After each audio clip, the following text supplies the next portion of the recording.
পারমাণবিক শক্তি ব্যবহারের চূড়ান্ত ধাপে যাত্রা শুরু করেছে বাংলাদেশ। রূপপুর পারমাণবিক বিদ্যুৎ কেন্দ্রের প্রথম ইউনিটের চুল্লি পাত্রে পারমাণবিক জ্বালানি বা ইউরেনিয়ামের ব্যবহার শুরু হয়ে গেছে। পারমাণবিক বিদ্যুৎ কেন্দ্রে ফুয়েল লোডিং আসলে কি এবং কিভাবে কাজ করা হয়, কিভাবে বিদ্যুৎ উৎপাদন হয় তার আদ্যোপান্ত জানাবো আজকের প্রতিবেদনে। প্রিয় দর্শক, আমি শাহাদাত হোসেন আছি আপনাদের সাথে। আজকের এই পর্বে আরও জানানোর চেষ্টা করব কবে নাগাদ এখান থেকে জাতীয় গ্রিডে বিদ্যুৎ যুক্ত হবে। আশা করি পুরো আয়োজনে সাথেই থাকবেন।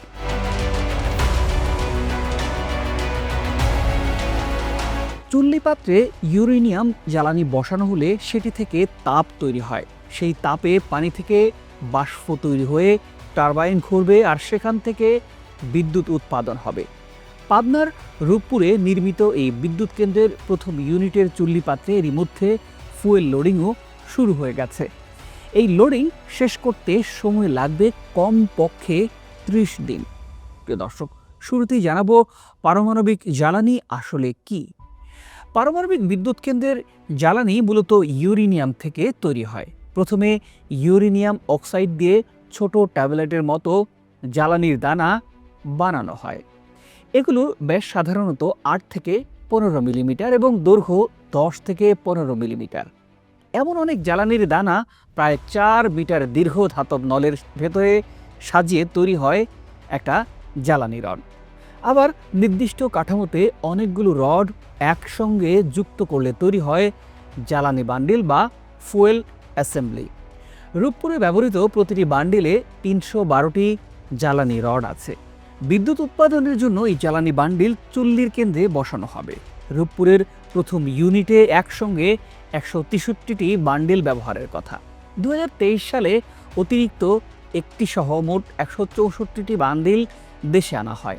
একবার জ্বালানি বসালে প্রায় 18 মাস বিদ্যুৎ উৎপাদন করা যাবে। আন্তর্জাতিক পরমাণু শক্তি সংস্থার নজরদারিতে প্রতিটি জ্বালানি বান্ডিলের হিসাব থাকবে। প্রিয় দর্শক, এবার আমরা জানব ফুয়েল লোডিং আসলে কি।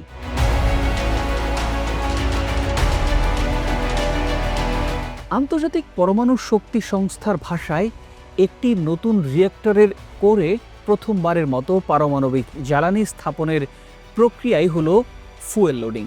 এই ধাপের মাধ্যমে একটি প্রকল্প নির্মাণ পর্যায় থেকে বের হয়ে ধীরে ধীরে অপারেশনাল পর্যায়ে প্রবেশ করে। সহজভাবে যদি বলি, এতদিন যে রিঅ্যাক্টরটি খালি ছিল সেখানে এবার বসানো হচ্ছে জ্বালানি। এরপরেই শুরু হবে নিয়ন্ত্রিত নিউক্লিয়ার চেইন রিঅ্যাকশন, যা বিদ্যুৎ উৎপাদনের মূল ভিত্তি। এখানে একটি গুরুত্বপূর্ণ বিষয় হলো ফুয়েল লোডিং মানেই বিদ্যুৎ উৎপাদন শুরু করা নয়। এটি তার আগের সবচাইতে গুরুত্বপূর্ণ ধাপ।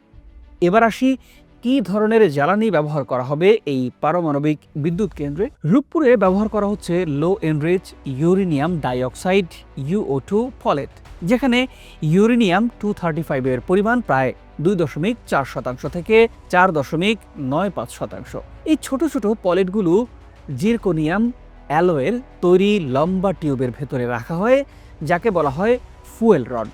এই জ্বালানির শক্তির ঘনত্বই পারমাণবিক বিদ্যুতের সবচাইতে বড় বৈশিষ্ট্য হলো মাত্র কয়েক গ্রাম ওজনের একটি পলেট প্রায় 1 টন কয়লার সমপরিমাণ শক্তি উৎপাদন করতে পারে। এমন তুলনা আন্তর্জাতিকভাবে প্রচলিত। আর এ কারণেই পারমাণবিক বিদ্যুৎকে বলা হয় হাই এনার্জি ডেন্সিটি।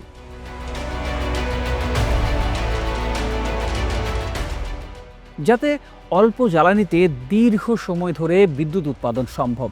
প্রিয় দর্শক, একটু ছোট্ট করে পারমাণবিক এই বিদ্যুৎ কেন্দ্রের ইতিহাসটা আপনাদের জানাতে চাই। তারপর জানাবো রিঅ্যাক্টরের ভেতরে কি বসানো হবে। পারমাণবিক শক্তি ব্যবহারের উদ্যোগটা শুরু হয় 1961 সালে।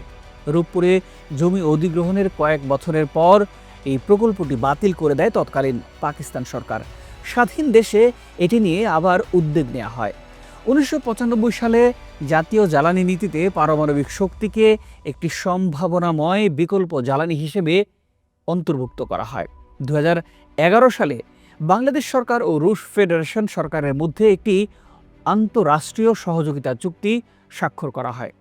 এই চুক্তির আওতায় 2015 সালের ডিসেম্বরে বাংলাদেশ পরমাণু শক্তি কমিশন ও রোটাসমের ইঞ্জিনিয়ারিং কোম্পানি আর্মস্ট্রং এক্সপোর্টের মধ্যে পারমাণবিক বিদ্যুৎ কেন্দ্র নির্মাণের জেনারেল কন্ট্রাক্ট স্বাক্ষর করা হয়।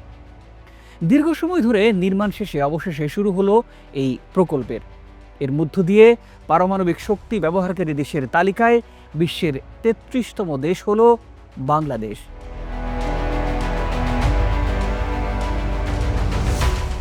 এবার আসি রিয়েক্টরের ভেতরে কি বসানো হবে। রূপপুরের প্রতিটি ইউনিট একটি VVR 1200 ধরনের রিয়েক্টর, যেখানে মোট 163টি ফুয়েল অ্যাসেম্বলি বসানো হয়। প্রতিটি অ্যাসেম্বলি কয়েক মিটার লম্বা এবং এর ভেতরে অসংখ্য ফুয়েলের রড থাকে। এই পুরো প্রক্রিয়া অত্যন্ত নিখুঁতভাবে সম্পন্ন করতে হয়। বিশেষ রোবোটিক বা রিফুয়েলিং মেশিন ব্যবহার করা হয়। প্রতিটি ধাপ পুনর্নির্ধারণ সিকোয়েন্স অনুযায়ী চলে। রাশিয়ার বিশেষজ্ঞদের সহায়তায় বিশেষ মেশিনের মাধ্যমে অত্যন্ত নিয়ন্ত্রিতভাবে এক একটি অ্যাসেম্বলি রিয়েক্টর বসানো হয়। নিরাপত্তা নিশ্চিত করতে প্রতিটি ধাপে নিয়ন্ত্রণ মনিটরিং ব্যবস্থা সক্রিয় থাকবে। এর আগে ডামি ফুয়েল দিয়ে একাধিকবার মহড়াও সম্পন্ন করা হয়েছে এখানে, যাতে বাস্তব লোডিংয়ের সময় কোনো ধরনের ত্রুটি বিচ্যুতি না হয়। এখান থেকে বাণিজ্যিক বিদ্যুৎ উৎপাদনে আসলে আর কতদিন সময় লাগতে পারে? পারমাণবিক বিদ্যুৎ কেন্দ্র থেকে 24 ঘন্টা সমান হারে নিরবিচ্ছিন্ন বিদ্যুৎ পাওয়া যাবে। প্রতি 1.5 বছর পর পর নতুন জ্বালানি দিতে হবে এখানে। জ্বালানি বর্জ্য বের করা, নতুন জ্বালানি ঢোকানো ও রক্ষণাবেক্ষণ মিলে একটি ইউনিট সর্বোচ্চ 2 মাস বন্ধ থাকতে পারে। রূপপুর বিদ্যুৎ কেন্দ্র সূত্র বলছে, জ্বালানি প্রবেশ করতে 30 দিন সময় প্রয়োজন হবে। অত্যন্ত সতর্কতার সাথে আন্তর্জাতিক নিরাপত্তা নির্দেশিকা মেনে বিশেষ নজরদারিতে এটি করতে হয়। জ্বালানি প্রবেশ করানোর পর শুরু হবে বিদ্যুৎ উৎপাদনের প্রক্রিয়া। এই সময় পারমাণবিক বিকিরণ ঘটানো ও পরীক্ষা নিরীক্ষা শেষ করতে আরও 34 দিন সময় লাগবে। এরপর ধীরে ধীরে চুল্লি পাত্রের শক্তি উৎপাদন ক্ষমতা 3, 5, 10, 20, 30% উন্নীত করা হবে। এতে আরও 40 দিন সময় লাগতে পারে। 30% উন্নীত হলেই জাতীয় গ্রিডে বিদ্যুৎ সংযোগ করা সম্ভব হবে। এখান থেকে শুরু হবে রূপপুরের বিদ্যুৎ সরবরাহ। আশা করা হচ্ছে আগামী আগস্ট মাসে এই বিদ্যুৎ জাতীয় গ্রিডে যুক্ত হতে পারে। নিরাপত্তা নিশ্চিত করে জাতীয় গ্রিডে শতভাগ বিদ্যুৎ পেতে বলা হয়েছে 10 মাসের মতো সময় প্রয়োজন হতে পারে। এতে আরও 40 দিন সময় লাগতে পারে। 30% উন্নীত হলেই জাতীয় গ্রিডে বিদ্যুৎ সংযোগ করা সম্ভব হবে।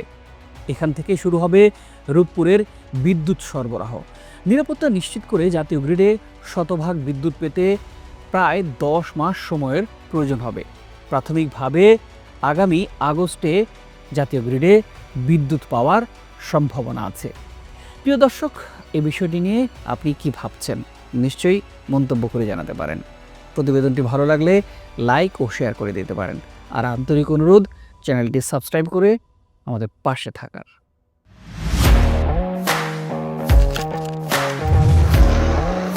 প্রফেশনাল স্টুডিও খুঁজছেন? ঢাকার প্রাইম লোকেশন নয়াপল্টনে দেশ সমাচার স্টুডিও আপনার কন্টেন্ট প্রোডাকশনের নির্ভরযোগ্য ঠিকানা। এখানে পাবেন 4K ক্যামেরায় মাল্টি অ্যাঙ্গেল রেকর্ডিং, আছে গ্রিন ও ব্ল্যাক স্ক্রিন সেটআপ, উন্নত মানের মাইক্রোফোন ও sound proof voice over booth. আপনার পছন্দ মতো স্টুডিও ডিজাইন করার সুযোগও থাকছে। Hazrat Shahjalal news content, talk show, interview বা পডকাস্ট, যা কিছুই করেন এখানে পাবেন প্রফেশনাল সেটআপ আর ফুল এডিটিং সাপোর্ট। আপনার চাহিদা অনুযায়ী বুক করতে পারেন আজই। কল কিংবা হোয়াটসঅ্যাপ করুন এই নাম্বারে 01-720-210657। ভিজিট করুন আমাদের ওয়েবসাইট ও ফেসবুক পেজ।